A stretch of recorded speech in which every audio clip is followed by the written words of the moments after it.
पप्पा तुम्ही इथला वरीस कला शिक्षक म्हणे कार्यरत होतात. नुसतं कला शिक्षकच नाही तर तुम्ही संसार पाणी घरदारमा सुद्धा कार्यरत होतात. त्यासोबतच आमना सासूबाईसनी सोबत तुमले होतीच आणि शेच.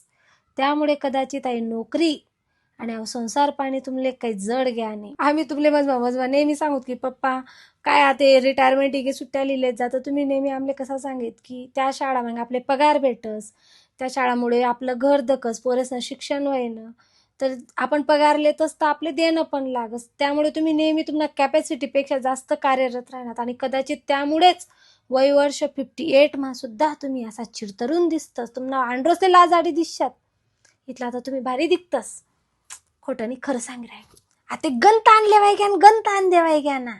जरासा आता घरदार सोडा, सेवा पुरतीवी जायले, जरासं जगदुन्या फिरा, मन सासूले बिचारीले फिराडा आणि स्वतः पण फिरा. काय शेते घर घर घर. तुम्ही तर रिटायर वी घ्या, तुम्ही तर सेवा पुरतीवी घे, पण मन सासूने काही सेवा निवृत्ती वहिनीने बाईन जातनी मरानंतरच निवृत्ती वस बाई.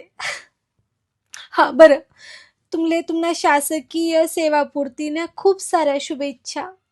असंच पुढलं आयुष्य पण तुम्ही सुखी समाधानी आनंदित असं व्यतीत करा आमच्या सासूबाई तिच्यासोबत नाही आमण्यासोबत. आणि लवकरच पुण्याला या. तुम्ही वाट देखील राहिनो, आपण पार्टी करसूत.